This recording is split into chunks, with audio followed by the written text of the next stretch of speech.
Hello everyone and welcome back to my YouTube channel.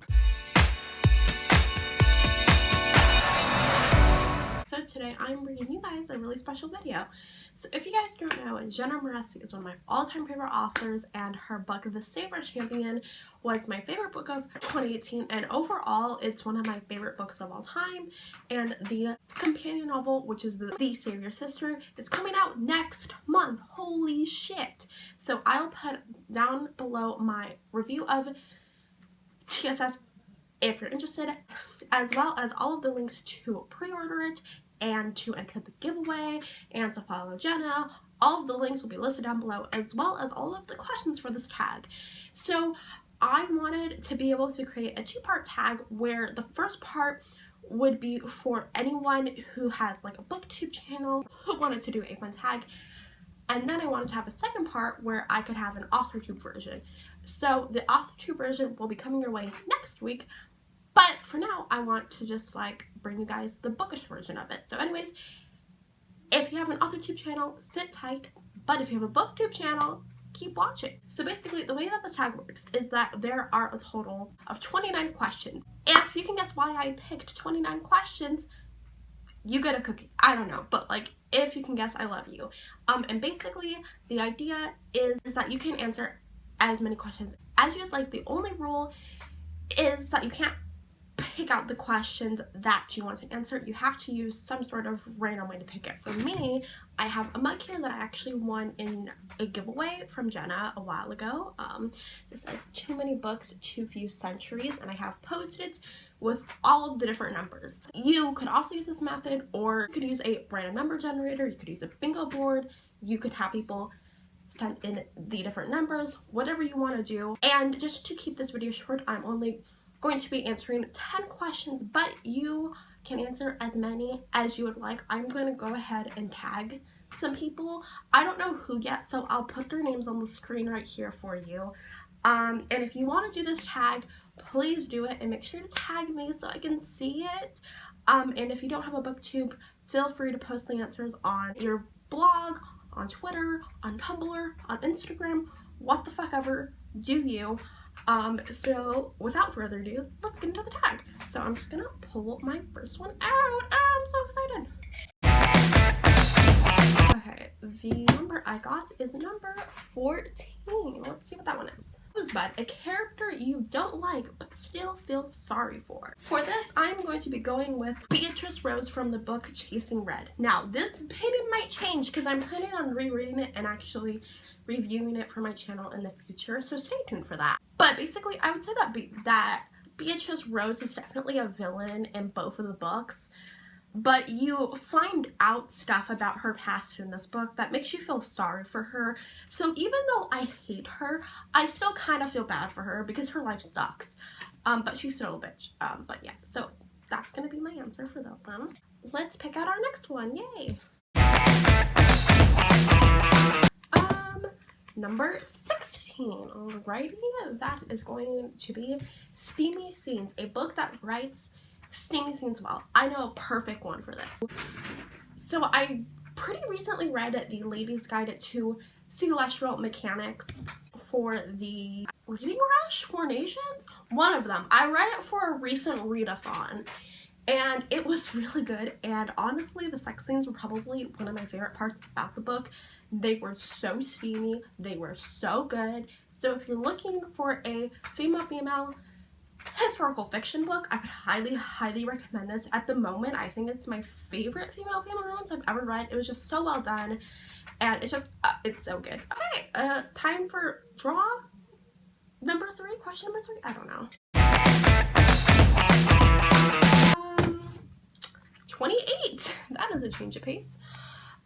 Number 28, dark fantasy, your favorite subgenre of the fantasy genre. For me, I really love dark fantasy, and I feel like that's kind of a cop-out answer because like that's the title of the question.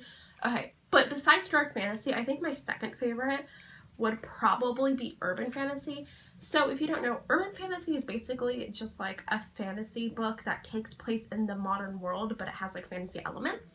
And that is the genre of my urban fantasy adult book called Lost in Blue that I'm working on right now. And I love that genre because it's still like very familiar since it takes place in our world, but it just makes everything seem like, it just makes it seem like anything could be possible just because it's a book that's in our world, but there's also fantasy elements to it. So I don't know, I really love urban fantasy, but I do like dark fantasy more because I love like the dark aspects of it.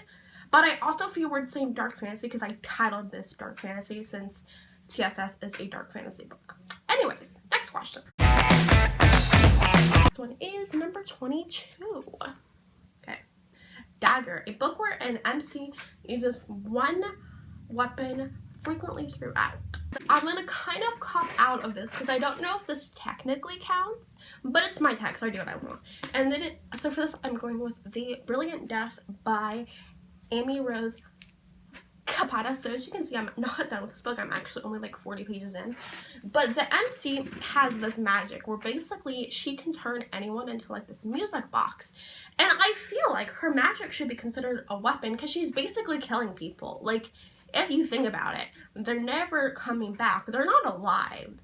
They're like an inanimate object. I feel like we could consider that as a weapon, and I'm assuming that she uses that throughout the entire book because that would only make sense. So I'm gonna go with her, and her name is Theodora, by the way, if you were curious. I don't know. Also, if you're interested in this book, it has gender fluid representation, so like, so excited. Oh my god. Okay, time for question number 5. Oh my god, we're about to be halfway through. Holy shit. This one. Number 2. We haven't really gotten like we haven't really been getting like the lower numbers. So I'm excited. Okay, number 2. By the way, I made these questions like I feel like a month ago or something, so I don't remember most of them. So this is an interesting experience. Number 2, Thesson, a fantasy book with Greece or Roman inspiration. Fuck my life. Oh my god, why did I make that question? What? I'm gonna do a cop-out answer, and I'm gonna say my book, because my book, Smoke and Ashes, has a lot of Greece inspiration from it, especially in like the politics and like the style of like clothing and stuff like that is really inspired by it. I genuinely can't think of a book that I've read, aside from TSC and TSS, that is inspired by Greece. But yeah, I'm just gonna cop out and say my book because I genuinely can't think of anything else. So we're gonna do that. Okay, pick number 6. Let's go. Number 5. Okay, let's see what it is. Politics. A book that has some sort of political system. For this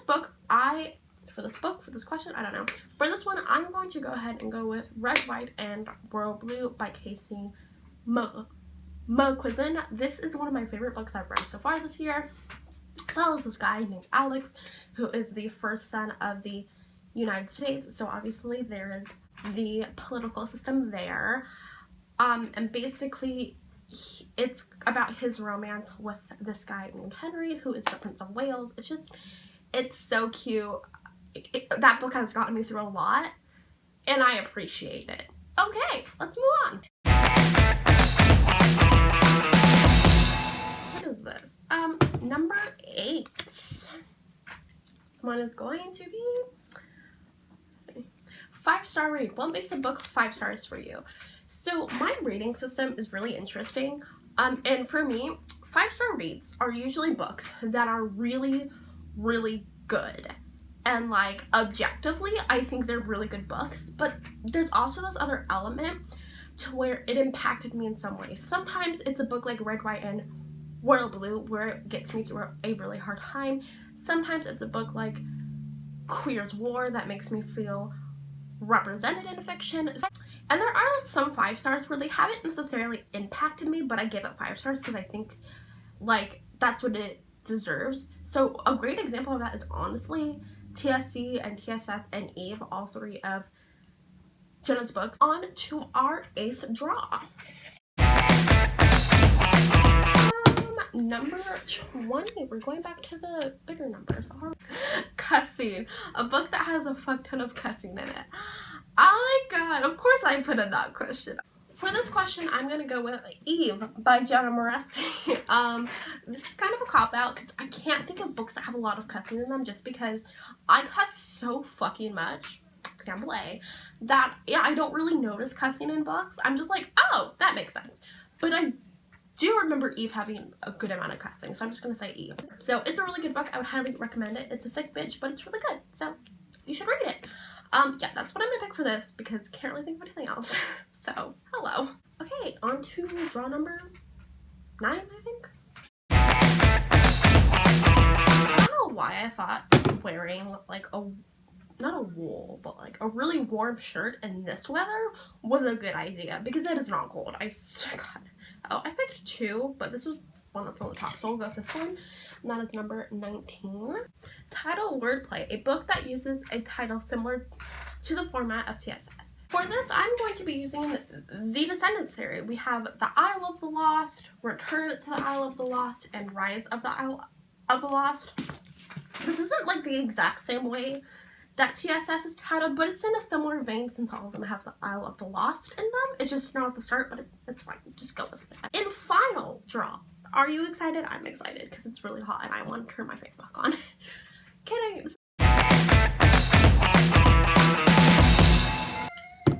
25 will be our last one. Fangs, a fight scene that had you screaming. So for those of you who are unaware, I very recently read Mockingjay by Suzanne Collins.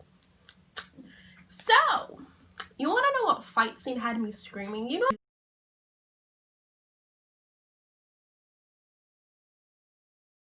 that one part where they're in the tunnels and those monsters come and Finnick dies. I don't know if I want to scream or cry. Like, honestly, a little bit of both. And with that being said, that is the 10th question. So that's all the ones I'm going to answer. But there are like 19 more. So I will have all of the questions down below. If you would like to do this tag, please do. And make sure you tag me. Oh my God. I'm so excited to see other people do this.